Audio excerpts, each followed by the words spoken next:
예, 이번에는 연산자인데요. 우리가 자바에서 뭔가 계산을 많이 하게 되죠. 계산할 때 필요한 기호들, 그걸 연산자라고 하는데요. 어떤 기능을 수행하는 기호를 연산자라고 하고요. 연산의 대상이 되는 값들을 피연산자, 항이라고 합니다. 이게 개수에 따라서 항이 1개인 연산자들이 있고요. 항이 2개인 연산자가 있습니다. 산술 연산하는 거, 값을 비교하는 거, 논리값을 비교하는 연산자들. 또 항이 3개인 연산자도 있습니다. 네, 이런 연산자가 있고요. 그래서 이것들을 이제 하나하나 우리가 살펴보도록 할 거고요. 네. 자, 먼저 이제 산술 연산이죠. 네, 덧셈, 뺄셈 똑같습니다. 이게 곱하기 곱셈이고요. 슬래시가 나눗셈이에요. 그리고 퍼센트는 나머지가 됩니다. 자, 예를 들어서 10을 8로 나눠요. 그럼 이거는 몫이 1이 되겠죠? 그러면 쉐어라는 변수에는 1이라는 값이 들어가고요. 자, 10% 8. 퍼센트는 나머지예요. 10을 8로 나눈 나머지가 2가 되겠죠? 2라는 값이 리메인에 들어가겠습니다. 네, 이런 식으로 계산이 되고요. 네, 그 다음에 이제 증가감소 연산자. 이거는 일단 전반적으로 쭉 설명드리고 하나씩 또 자세하게 예제를 보면서 할 텐데요. 값을 1 증가시키는 연산자가 플러스고요. 값을 1 감소시키는 것이 마이너스 연산자입니다. 이건 이 의미는 뒤에 좀 보도록 하겠습니다. 비교는 같다, 같지 않다, 크다, 작다, 크거나 같다, 작거나 같다. 네, 이거는 대입이고 여기는 같다, 이퀄 연산자입니다. 자, 논리 연산자는 뒤에 이제 코드를 보면서 말씀드릴게요. 자, 먼저 src에 new 패키지 ch03이라고 해보겠습니다. 네, 거기다가 클래스를 추가할게요.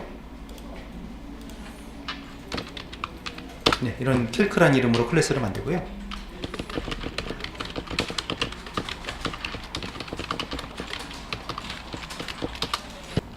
예, A의 값이 10이고 B의 값이 8인데요. 자, 우리가 지금 목과 나머지 바로 제가 해버렸는데, 이제 덧셈 할 때는 더하기 하면 되고요. 예, 뺄셈은 빼기, 이게 뺄셈이고요. 별표가 곱하기입니다. 네, 이게 곱셈이고요.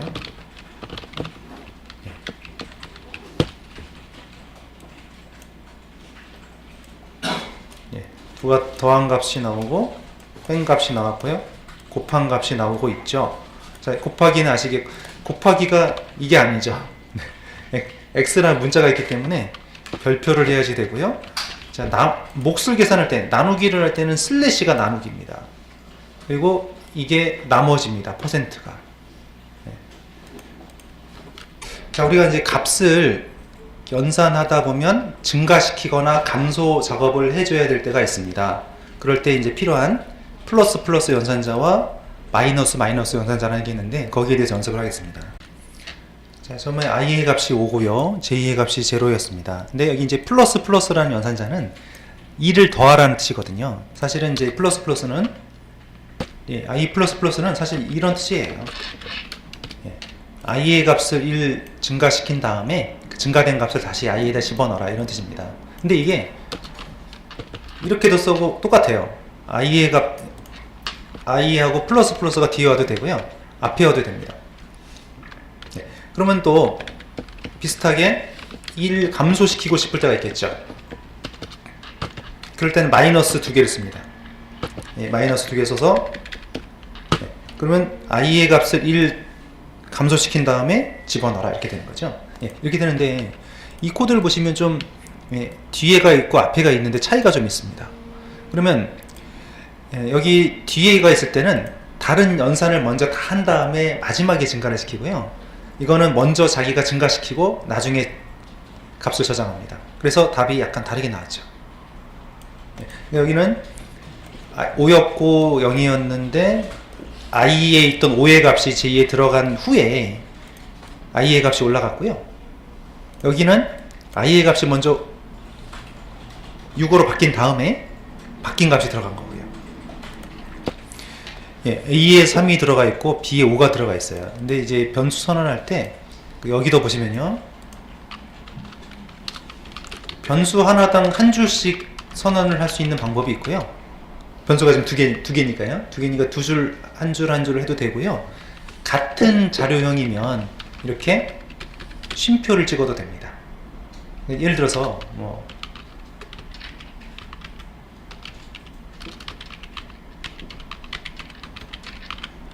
다 정수라는 얘기예요. 정수형 변수가 5개다. 뭐 이런 식으로 할 수 있는 거죠. 근데 이거를 이렇게 안 하고 이렇게 한 줄씩 적어도 문제 없고요. 예, 편리한 걸로 하시면 됩니다. 예, 그래서 지금 쉼표라는 게 이제 그런 뜻이었고요. 자, 여기요. 더하기는. 예, 그래서 A 더하기는 이런 게 있거든요. 더하기는이라는 게 뭐냐면 이게 약간 축약형입니다. A랑 3이랑 자, 이 좌변이랑 우변을 먼저 더해요. 더한 다음에 더한 값을 다시 A에다 도로 집어넣는 겁니다. 크게 어렵진 않죠. 자, 이거는 보겠습니다. B를 5로 나눠요. 그 나눈 몫을 다시 B에다 집어넣는 거죠. 그러면 만약에 이거는 뭘까요? 예, A에서 3을 빼고 그 결과를 다시 A에다 도로 집어넣는 겁니다. 이건 뭐겠습니까?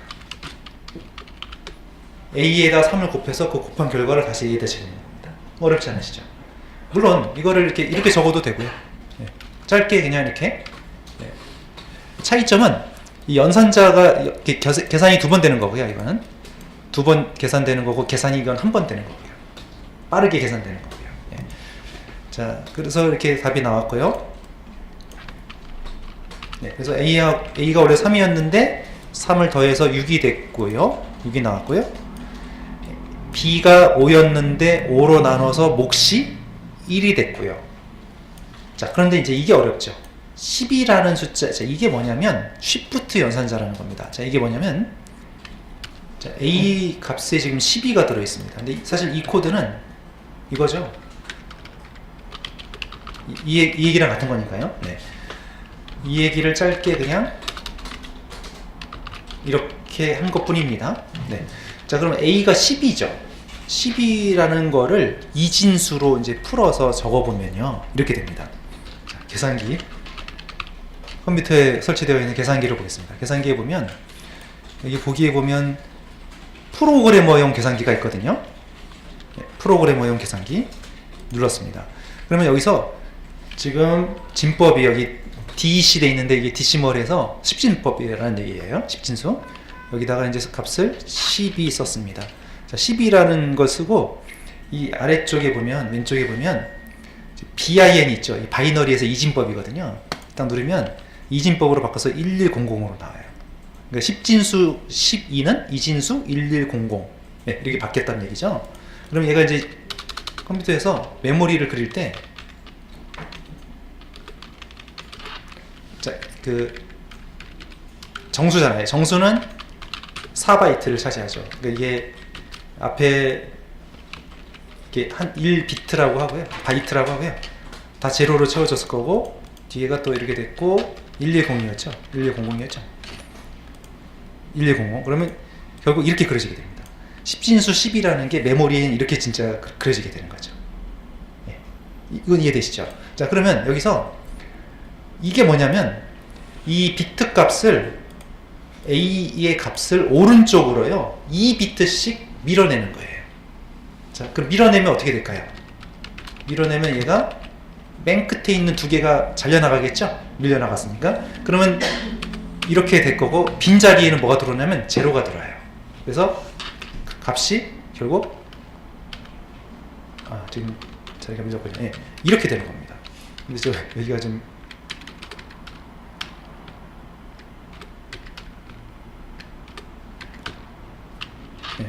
이렇게 되는 겁니다. 그러면 여기가 이제 10이었는데, 10진수 10이었는데, 자, 이게 뭘까요? 3이 되는 거죠. 네. 네. 이런 식으로 이제 그 시프트 연산자라고 합니다. 근데 뭐 이 연산자를 우리가 뭐 코딩할 때 쓸 일은 거의 없습니다. 그러니까 문법적으로만 알아두시고요. 거의 쓸 일은 아마 없을 것 같아요. 네. A 변수에 65가 들어있고요. 문자형 변수 C에 A 문자가 들어갔죠. 자, 근데 말씀드렸지만 문자는 컴퓨터는 숫자밖에 저장이 안 되잖아요. 0, 1밖에 저장이 안 되니까 문자를 저장할 수가 없어요. 저장할 수 있는 방법을 생각해낸 게 매핑을 시키자는 거죠. 문자 하나당 숫자 하나를 연결시켜서 A 그러면 결국 내부적으로 뭐가 저장되냐면 65라는 숫자로 풀려가지고 저장이 됩니다. 그래서 이거는 같다. A하고 C가 같다. 이런 뜻이고요. 같습니까? 같다고 나오죠. 자, 가만히 보면은 그냥 겉모습만 봐서는 65는 숫자고 이거는 문자니까 다르게 보이잖아요. 근데 저장된 거는, 실제로 저장된 거는 65라는 숫자로 저장이 돼 있어요. 그래서 같다가 맞고요. 맞으니까 true. 자, 근데 이거는 왜 65라고 나왔을까요? 자, 이거는 한 개짜리는요, 항상 오른쪽에 있는 값을 왼쪽에다가 저장을 시키는 코드예요. 그러면 C에 저장된 A라는 값을 근데 A가 65라는 숫자라고 그랬죠. 그게 A에 저장돼서 나온 거죠. 자, 근데 그대로 하니까 좀 재미가 없네요. 약간 좀 여기를 B로 해볼까요? 네, B로 해볼게요.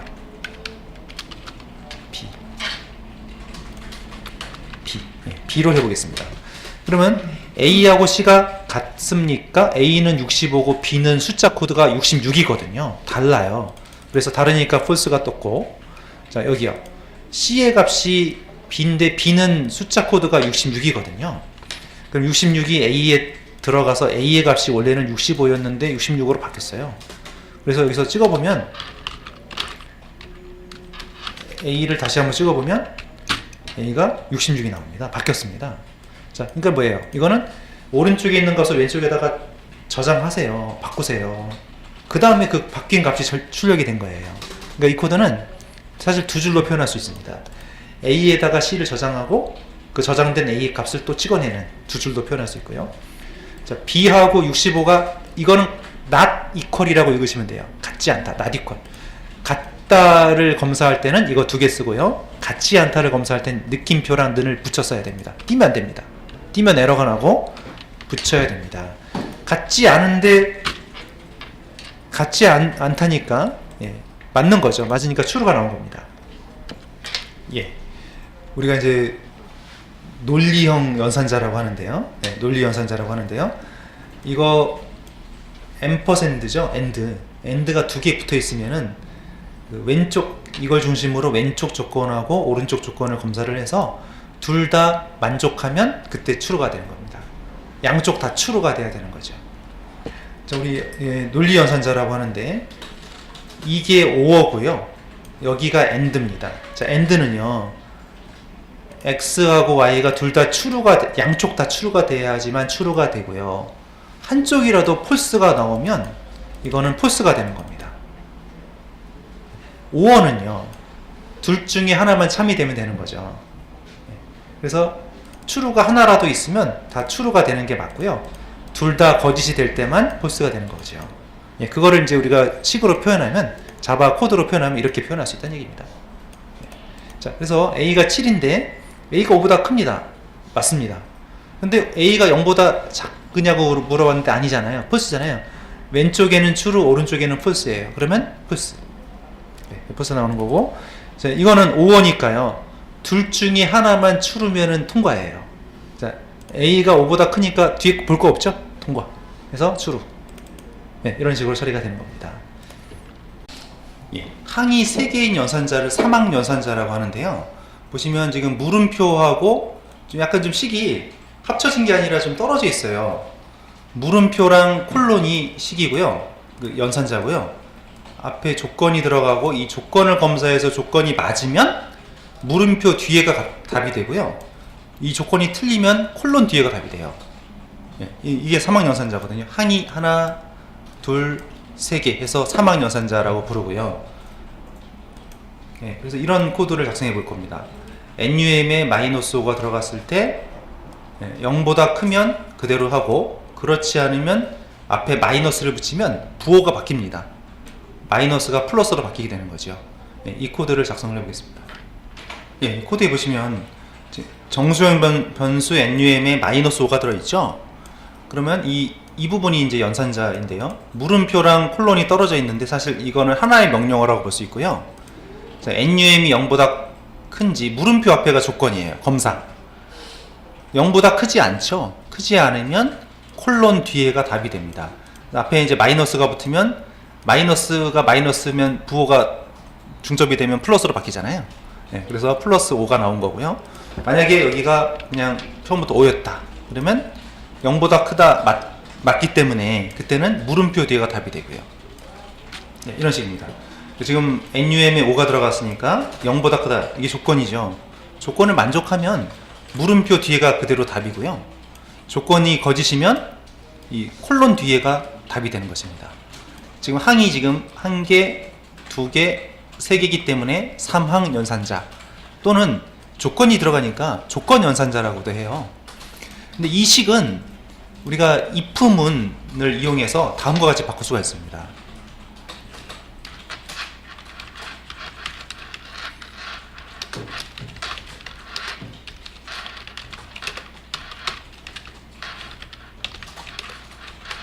네, 이렇게 해도 같은 식이 되는 거죠. 그래서 NUM이 0보다 크면 if 괄호 안에가 조건이 되는 거고요. 이 조건을 만족하면 이 부분이 답이 되고 조건이 거짓이면 else절에 걸려서 여기가 답이 되는 거고요. 이렇게 if문으로 여러 세부적으로 할 수도 있지만 간단한 식 같은 경우는 이렇게 사막 연산자 하나로도 처리가 가능합니다. 예, 조건이 if문에서 이제 조건을 검사해서 NUM에 저장된 값이 0보다 크면은 이 문장을 실행을 하고 그렇지 않으면 else절을 실행을 하는 if문으로 이렇게 자세하게 뭔가 처리를 해야 될 때는 if else를 쓰면 되고요. 그렇지 않고 이제 간단한 식이다 이럴 때는 지금처럼 사막 연산자 이걸 사용하셔도 되겠습니다. 예, 스트링이 있었는데요. 스트링에서 스트링과 스트링을 연결할 때는 더하기로 하시면 됩니다. 더하기 하면 앞에 있는 문자열하고 뒤에 있는 문자열이 붙어가지고 새로운 문자열이 만들어지고 그 새로운 문자열에 연결이 되는 거죠. 그리고 여기는요, 원래 숫자하고 문자열은 덧셈이 말이 안 되죠. 예, 그래서 이런 경우에는 1, 2, 3 숫자가 스트링으로 바뀝니다. 자동으로 바뀝니다. 예, 숫자를 스트링으로 바꾸는 게 쉽진 않겠죠. 내부적으로 자동으로 처리되고요. 그런 다음에 연결이 돼서 이렇게 나오게 되는 겁니다. 예. 실수형 변수 f 플로트형에다가 1.6f 그 기본값으로 실수형은 8바이트로 저장이 돼서요 에러가 나기 때문에 소문자 f나 또는 대문자 f, 소문자 f 또는 대문자 f를 붙여야 4바이트로 저장이 돼요. 근데 자바에서는 플로트 타입을 거의 안 쓰기 때문에 더블형을 쓰면 되겠습니다. 특별한 경우 아니면 플로트를 별로 쓸 일이 없습니다. 지금 4바이트로 저장을 했고요. 자, 근데 거기다가 자료형은 플롯인데 정수형을 대입했죠. 물론 이제 정수도 4바이트고 플로트도 4바이트인데요. 표현 범위가 플롯은 실수형이라서 그 소수 이하까지 처리가 가능한데 정수형은 그게 안 되잖아요. 그래서 좀 더 큰 자료형으로 봐요. 그래서 여기가 f에 100 하고 들어갔지만 그 자동으로 형변환이 돼가지고 실수형으로 처리가 됩니다. 그래서 100.0으로 처리가 되는 걸 볼 수가 있고요. 예. 다시 또 100.5라는 값을 집어넣은 다음에 이번에는 자, 이렇게 했습니다. 자, 우선 여기서 이 오른쪽에는 우변에는 실수형이에요. 플롯 자료형이에요. 근데 좌변에는 정수형이죠. 그러면 이거 에러가 납니다. 왜냐하면 같은 4바이트지만 플롯이 좀 더 큰 범위를 가리키잖아요. 실수까지 하니까 큰 거를 작은 데다 집어넣을 수는 없거든요. 자, 아까 근데 반대로 작은 걸 큰 거에다 집어넣는 건 아무 문제가 없어요. 이런 경우요. 좌변에 플롯이고 우변에 정수형이니까 담을 수 있죠. 문제 없어요. 근데 이럴 땐 자동으로 처리가 되는데 이렇게 큰 거를 작은 데다 집어넣을 땐 에러가 납니다. 그래서 이럴 때는 명시적으로 표시를 해줘야 돼요. 이런 걸 이제 형변환 캐스트 연산자라고 해요. 자료형을 바꾼다고 해서 캐스트 연산자. f 실수값을 정수형으로 바꾸세요. 강제 형변환이라고도 하고요. 그래서 100이 되는 거죠. 100.5였는데 소수 이하가 날아가고 정수값만 저장이 된 거고요. 자, 여기는 여기도 보십시오. 우리가 이제 정수가 세 가지 자료임이 있죠. 바이트가 있고 숏이 있고 인트가 있고 네 가지군요. 롱까지 네 가지인데 자바에서는 바이트하고 숏은 거의 쓸 일 없습니다. 숏은 특히 거의 안 쓰고요. 2바이트밖에 안 되거든요. 2바이트 하면은 표현 범위가 32,000 정도밖에 안 돼요. 플러스 마이너스 해가지고요. 계산이 안 되잖아요. 그래서 이거는 거의 안 쓴다고 보면 되고요. 왜 있냐면 자바 개발자들이 그 C 언어 개발자들이 자바로 많이 넘어왔거든요. C 언어에 숏이 있거든요. 그래서 그 호환성 때문에 있는 거고요. 바이트는 이거는 더 작아요. 1바이트밖에 안 돼서요. 마이너스 127부터 플러스 128까지밖에 안 돼요. 계산 못 하잖아요. 이것도 안 쓸 일이 없고, 대신에 이 바이트는 나중에 자료 데이터를 입출력할 때 많이 쓰게 됩니다. 그래서 이 바이트는 쓸 수가 없습니다. 그래서 여기다가 이것도 줄여서 넣어줘야 되는 거죠. 이렇게 큰 거를 작은 데다가 줄여서 넣어야 된다. 그럴 때는 형변환을 꼭 해줘야 된다는 얘기입니다. 성적 계산 포인트라는 클래스를 만들 텐데요. 이름, 국어 점수, 영어 점수, 수학 점수, 총점, 평균 점수 이렇게 변수들을 만들고요. 키보드로 받기 전에 먼저 변수를 딱 고정한 다음에 해볼 거고요. 그 다음에 이제 키보드 입력받는 걸로 해서 또 처리도 해보겠습니다.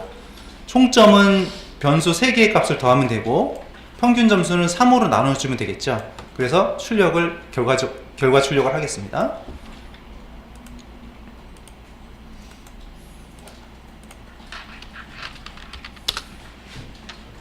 네, 포인트라는 이름의 클래스를 만드시고요.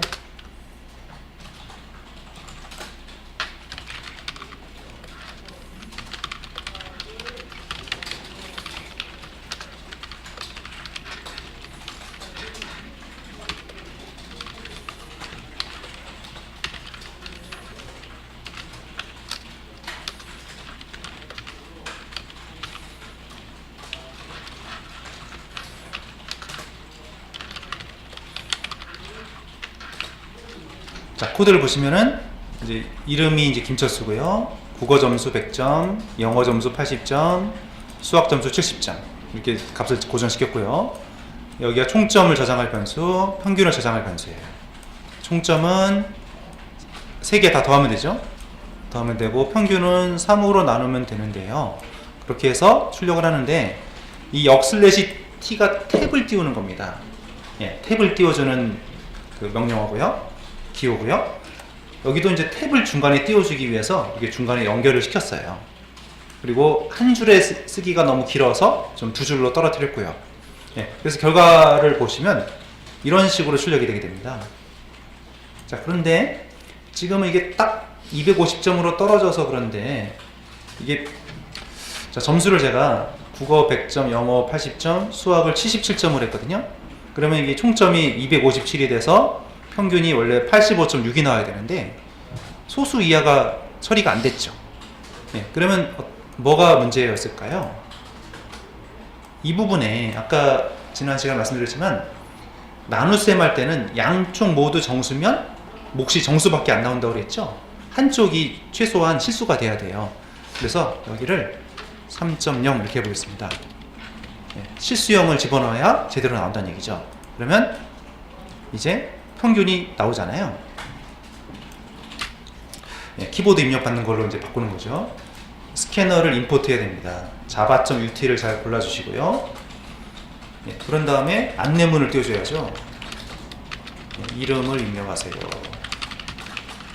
프린트 ln 하면 줄바꿈이 되니까 프린트까지만 쓸게요. 그럼 여기가 이제 고정값이 아니라 넥스트가 있고요. 넥스트가 좋겠습니다. 넥스트 함수를 쓸게요. 그러면 사용자가 입력을 하고 키 입력을 하게 되면은 그게 이제 들어가게 되고요. 이름이 들어가게 되고요. 스캐너를 선언하고요. 이름 입력하세요. 이름 입력받고 국어 점수 입력받고요. 정수니까 next int로 받아야죠.